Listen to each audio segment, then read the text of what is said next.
In this episode of Gooner Pavilion, we delve into the latest challenges facing Arsenal as they prepare to face Leicester City at the King Power Stadium. With a mounting injury list that is now includes Gabriel Martinelli, Kai Havertz, Bukayo Saka, Gabriel Jesus. Mikel Arteta's attacking options are severely limited. We'll discuss the implications of these injuries, potential tactical adjustments, and how the team can sustain their Premier League challenge without a recognized centre forward. Also, take a look at Liverpool as well and the surprising lack of backlash following his dismissal against Everton. Join us as we analyze the road ahead for the Gunners and explore strategies to navigate this challenging period.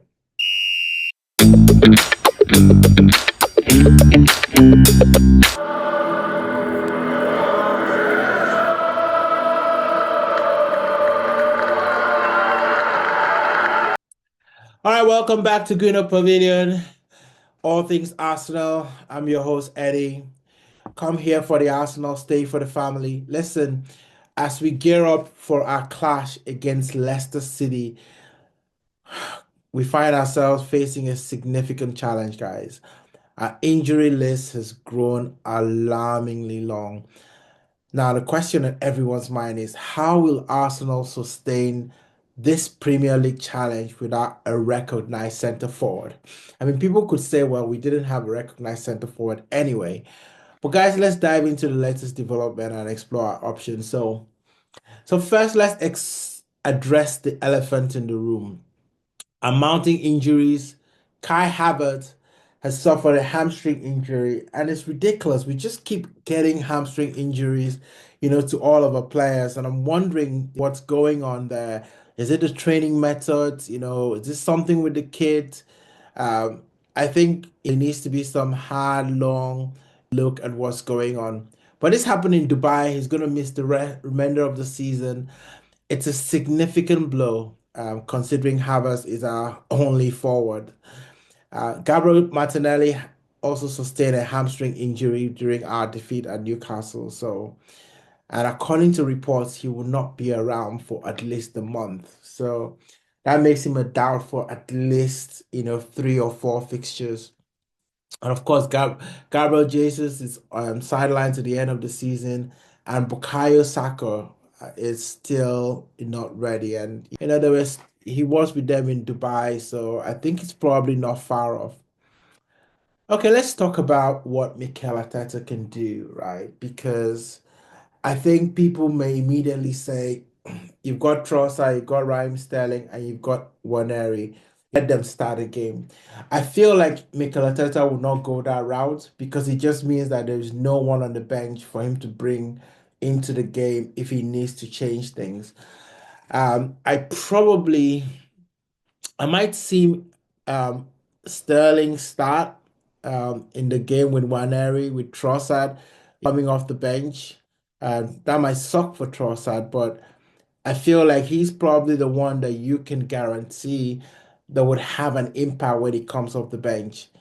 I think Waneri, yes, can have an impact. I'm not quite sure, depending on how games are going, whether you want to put that sort of pressure on a 17-year-old.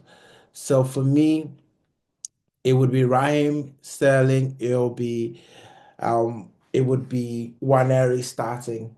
But you could also, you've got Calafiori that has come back, and you've got Uran Timber on that left-hand side. What if you push Louis Kelly a little bit forward because he sort of goes into the middle as much. The only thing for me with Skelly is that I'm not quite sure about his ability to cross the ball into the box. So so it's gonna be very interesting how we manage this period.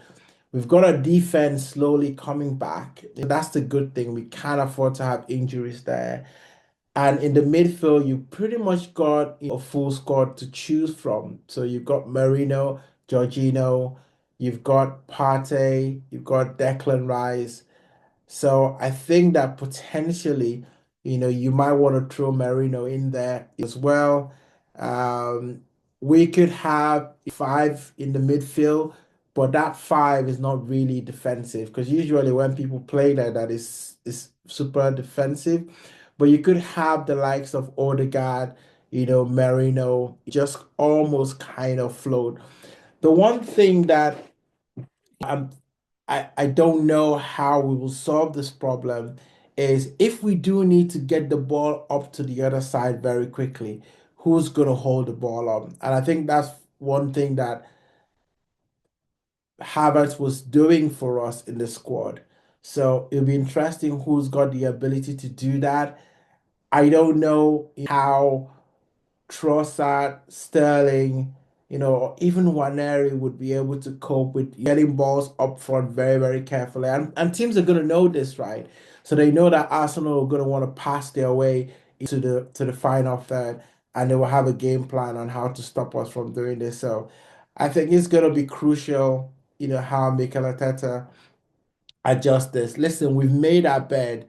This is how we're gonna lie on it because we decided not to do anything in the January window, despite the fact that we had a trend. I mean, and you don't even need me to tell you this. We had a trend going up onto that break that we're losing significant players every single month. I think I wrote it down from Merino, all the way to August, to Odegaard, to Ben White, to Saka, to we had one area off, then we had Gabriel Jesus, we got Havertz, now I got Martinelli.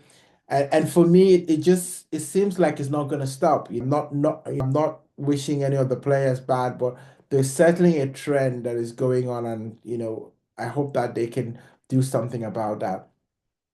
Okay, so despite the setbacks, though, I think it's still imperative that we maintain our momentum in the Premier League. We've won a couple of games. Liverpool dropped some points against Everton, which is very crucial. So we're now just 7 points behind Liverpool. We've got Leicester coming, who struggled defensively this season. I think that presents an opportunity to capitalize on those vulnerabilities. However, Leicester is not a great place to be going when the weather forecast is not so good. I hear it might be cloudy and chilly, with a couple of showers.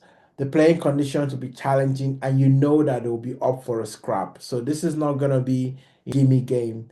For me, this game, Arsenal has to go in with a goal pretty early, to really quiet the crowd. Because the longer that game goes, they've got people that can put the ball in the back of the net. So we really, really got to be careful with that. Listen, guys, just shifting gears, briefly. It's worth noting that the recent incident involving Liverpool's manager Arne Slot, who received a red card following that 2-2 draw against Everton, I didn't hear any backlash. Slot admitted that the emotions got the better of him during the heated exchange with Michael Oliver. Um, I've not seen any backlash. Jason Conde, where are you? You're always talking about, Mikel Arteta. Where are all of them? I don't see anyone, making that a topic. We just won 5-1 against Man City, and we were doing something wrong because, Lewis Kelly was celebrating. I think he just questions the consistency of reactions to managerial conduct. I think there are some managers right now, who are just getting a free pass, and then every excuse to hit at Mikel Arteta is taken by everyone. So, guys, let's just be honest. This is just the reality in which Arsenal plays on. So, guys, just looking ahead. We approach the match against Leicester. I think it's time for the team to demonstrate some resilience and adaptability. We've pretty much been doing that the whole season, dealing with one significant obstacle or the other, the absence of key players, decisions, funny decisions, and things like that. I think there is an opportunity for us to step up, especially, Liverpool play Wolves, and you just don't know what could happen in that game. If they lose points and we win, all of a sudden, we're 6 points behind Liverpool, and now we're putting pressure, on them. So listen, let's rally behind the team. Let's show unwavering support. You know, let's see that go. That's it, guys. I just wanted to just quickly, look ahead at Leicester. also just reflect on some of the Arsenal news and things like that. What do you guys think about where we are, guys? In terms of the squad, what should the manager do to adapt going forward? Guys, if you love this podcast, please continue to support us. Hit that like and subscribe button. And guys, thank you for the follow. Thank you for watching. Really hope you got some value with this. I'll see you in the next one.